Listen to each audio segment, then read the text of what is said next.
Welcome back to The Extract. I'm Kyle Meyer, and next to me is a guy that's kind of getting into wine. Were you ever kind of whiny, or are you getting whinier?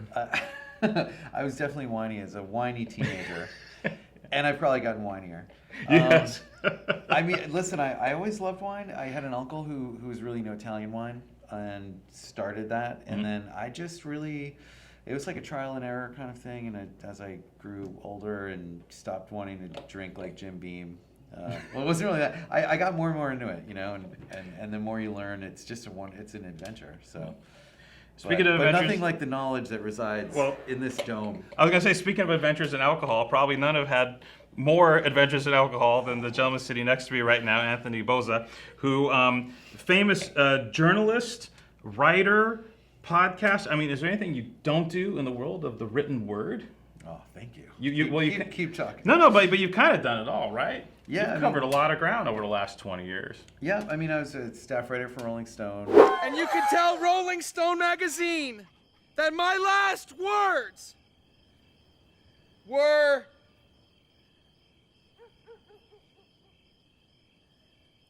I'm on drugs. Mostly specialize in, music and musicians and comedians.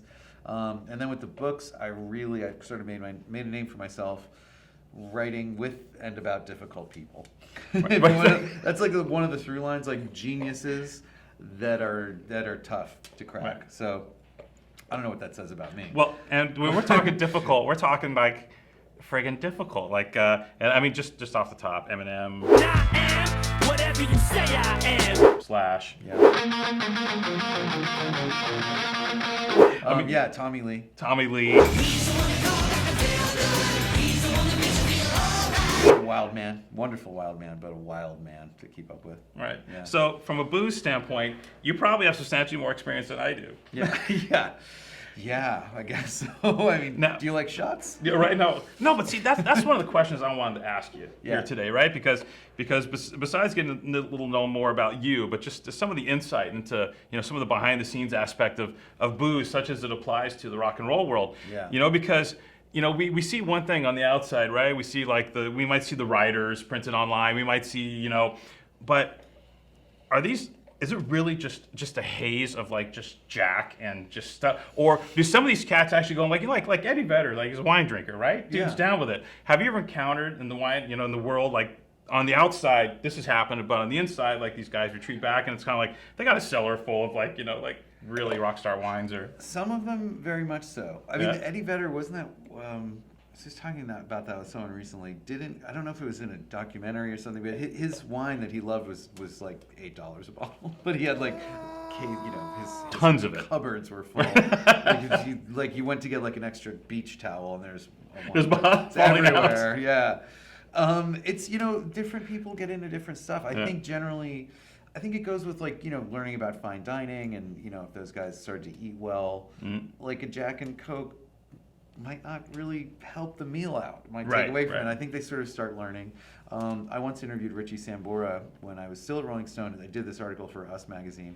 And he's about as hair metal and 80s shots and slippery when as they come. But we behave sometimes erratically, as And we went to a restaurant, and he had the publicist come and put down the corporate credit card, and he said, listen, he was like an assistant. He was like, listen, tell your boss we're having good wine tonight. And we got 2 bottles of like $400. God, I wish I see. Then I was just learning, so I think I still have the cork because he left it. Oh, right. Take this, kid. But it was really good. Maybe a Côte d'Aron. It was something just but delicious. Like serious wine. Just like a serious wine. So to answer your question, I guess you can go from slippery when wet to $400 bottles of Côte d'Aron shut enough to pop. So when you're documenting these guys, because basically when you write, you're living with these guys for a certain period of time, right? Like you're Mostly, like in their shorts for a certain period of time. Some more than others. Right? I mean, how is it pretty easy to get sucked up into the vortex of these people, or can you sit there and go like, okay, I am not. You know what I'm saying? Yeah. Like especially as it applies towards booze, because you've looks like you've kept your sanity throughout this entire process, chronicling some of the most difficult rock musicians ever in the history of mankind. I mean, I would like to think so. You should ask some of my close friends. They might tell a different story. But yeah, no, there's a thing. I mean, listen, I think being at Rolling Stone, I was there as like a staff writer and senior staff writer for 8 years. And that's a different type of relationship. I did the Random Notes page. I was covering concerts and events, like basically almost every night of the week. Then I had to be at the office and go to meetings. It wasn't as early as like if you were a banker, but I think I had to train myself to keep it together. Yeah. And when I was like younger and you're at an event and you have to like push through a crowd to get a quote, and you have publicists who want you to cover their stuff and they're buying you free drinks, you either fail or you figure it out. Right. So before I jumped out of that and went onto the other side where, I'm writing with someone, going into their world, writing in their voice, trying to think like them for the duration of the book. Right. I think if I hadn't had that training, I might have definitely lost it. Yeah. I mean, the first book I did that with was Tommy Lee. He ended up having me move in his house. It didn't start that way. It started where I had an apartment rented as part of the book deal. Yeah. And when he didn't want to talk about something, he was like anti a lot of things at the time. One of them being Motley Crue, a band that he'd been in since he was 17. Right. Didn't want to talk about it. Yeah. And I was like, well, what else are we going to talk about? Right. So he would, no matter what time of day it was, say, all right, I'll answer that question if you do a shot of Jack, buddy. So, no, this is exactly why I'm asking this question. Yeah, I got hazed like a mofo. I did. He hazed me. And we're very good friends. I saw him 2 days ago. Right. To this day, he's like my big brother. But he hazed me.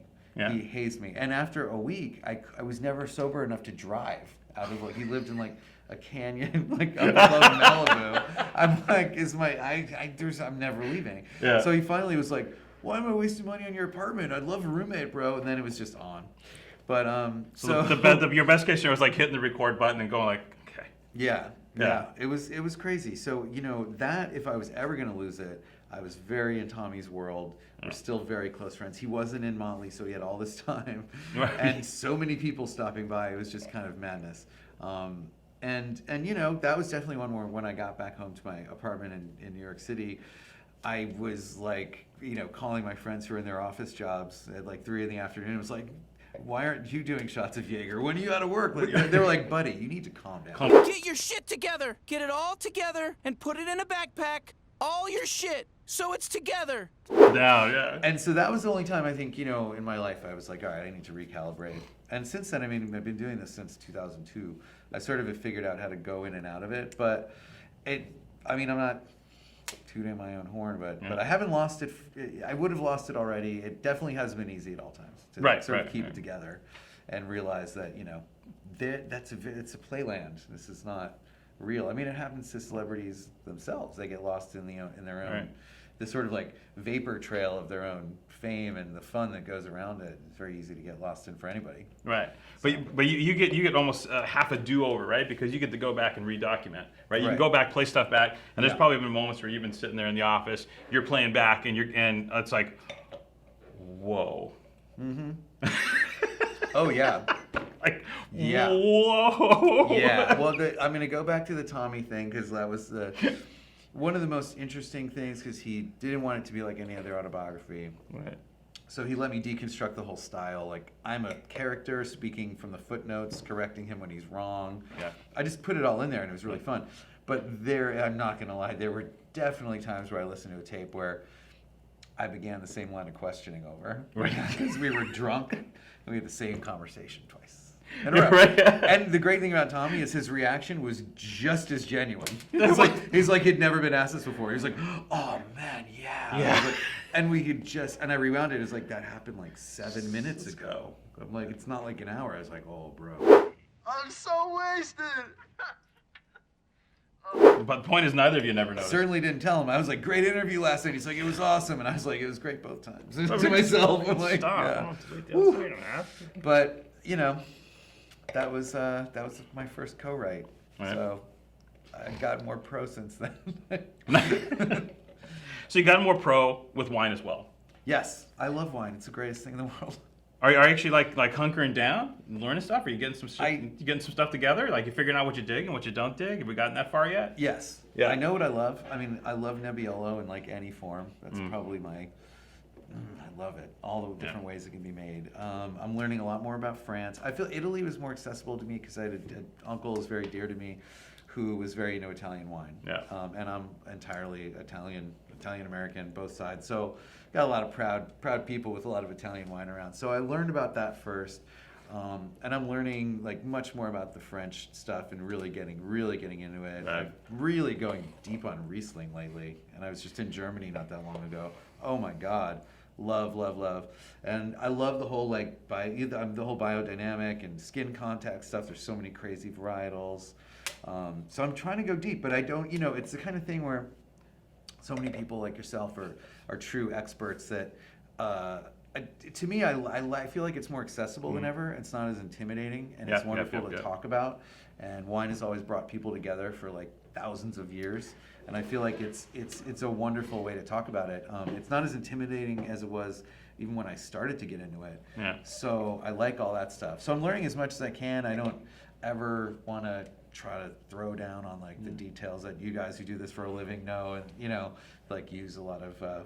I try not to get too pretentious. In a nutshell. No, but exactly, right? No, but the point that you've discovered is that wine is a greaser. Culturally and historically, it's a greaser. Yeah. It's conversation. Yeah. And a lot of people do not get that. Yeah. And I think part of your training and doing this over a period of time, because you learned that alcohol has this greasing capability, right? Sure does. Right? Yeah. And the key is applying it towards fine wine. Mm-hmm. And then to your point, not getting douchey or pretentious about it. Camphor, wet socks, dry cement, a hint of caribou. So, and are you, speaking of wine, are you transitioning, because you're transitioning from a journalistic standpoint over to like the podcast world, right? Well, it's just a side thing that I've been wanting to do. A lot of my sort of wine interest, like I said, it's probably been building since, I don't know, the last 17, 18 years. I really sort of took it seriously, just learned about California stuff first, and then, like I said, had a little bit of an Italian thing to begin with. But I used to do this thing with a friend who was a wine buyer at Morel in New York for a while. And when he was studying to be a somm and get a certification, all that stuff. And he would come over and bring different grapes. And what we would do is he would open it, and it was a lot of things I hadn't tasted before. And I would go to my vinyl collection. I've got about like 800-900 records like in my living room, and pick a record that this wine felt like. Yeah. My friend was also a musician.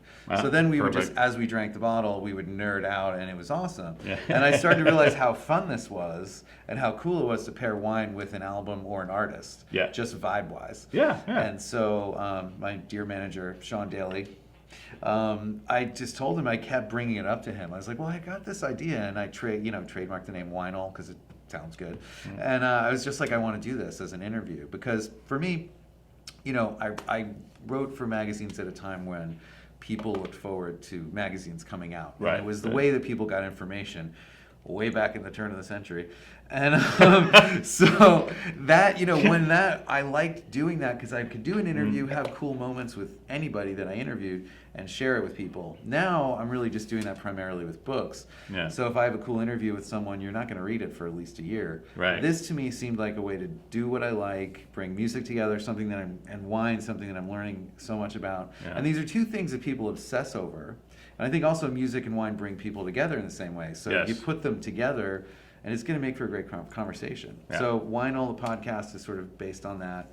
And I'm now collecting episodes, and we're doing our thing together at Music Tastes Good. Yep. And that's really, again, my manager sometimes wants to kill me because I have a bunch of book deals, and I'm working on a bunch of things, and all I talk about is this podcast and doing this stuff because it's just so good.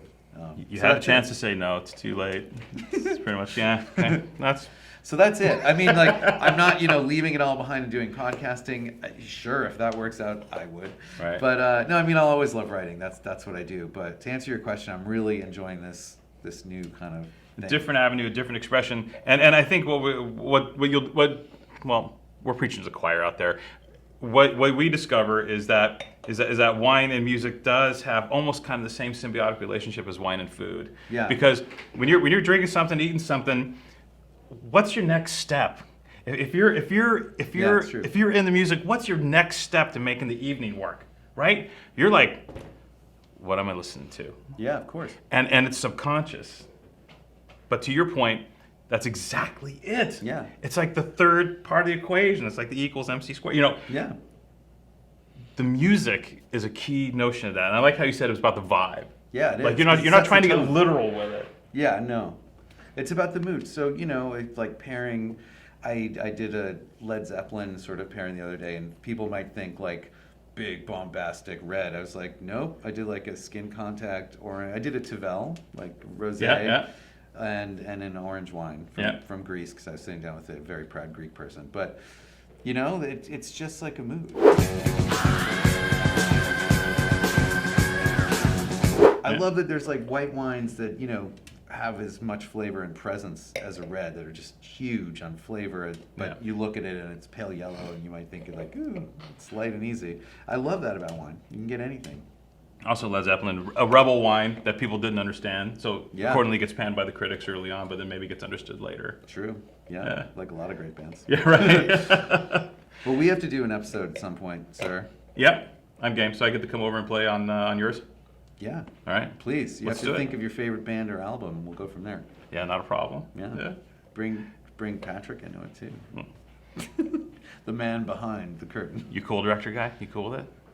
Nice. All right, Andy, thanks for coming out today. Oh, this was a pleasure. This was totally cool because, you know, we get so lost in the minutia of wine, and as you say, kind of like the dorky aspect of it. But in fact, having you here today is really great and super enlightening. And Do you want to tell them about the cool thing that we're doing at Music Tastes Good? Oh, They let us shit, do? that's- We missed well- like the whole well- point well, of no, how no- we know each other. No, but the key is that this hopefully is going to be an ongoing thing. Yeah. So Music Tastes Good, the great music festival in Long Beach, a combination of, well, what we talked about today. Yeah. Music, the arts, food, and this time, They got it right and picked the right wine sponsors. wine. Yep. So we're going to panel up this weekend. Uh-huh. I'm psyched. Yeah. And then you're going to be paneling up with some other folks Yep. and speaking truth. Yeah, we're doing a panel each day from 2 to 3. We're going to discuss the music of Prince one day with a bunch of chefs, you, a rapper named Lil B, and a bunch of other people. And then the next day we're doing Social Distortion because we're in Southern California and it's a Southern California music festival. And Dude, hometown, Orange County. yeah, we have to. We have to. And then they let us curate a wine bar together where we matched people on the bill to wines that these guys picked and we discussed. Yep. And so basically people can walk up and order a glass of New Order. Right. And we have a whole key to describe why we picked that. So it's really fun. I Grab love the bowl it. there. Grab the bowl there. This guy? Yeah. That's a glass of New Order. That's a glass of New Order right there. Here's a glass of James Blake. That's a glass of James Blake. So show me why you're strong. What? So it's super fun, and honestly, I've never seen that at a festival. Yeah, There's no festival like this. It's so great. They're Yeah. so it's an independent spirit. It's really cool. So hopefully this will be the first of many, because I had a wonderful time working with you guys. Yeah. Figuring this out. It was fun. Same here. Fantastic. It was like charades. It was No, like right? it was like, this is what the band makes me feel. Draw me a picture in wine, and you guys did, and it was awesome. Yeah.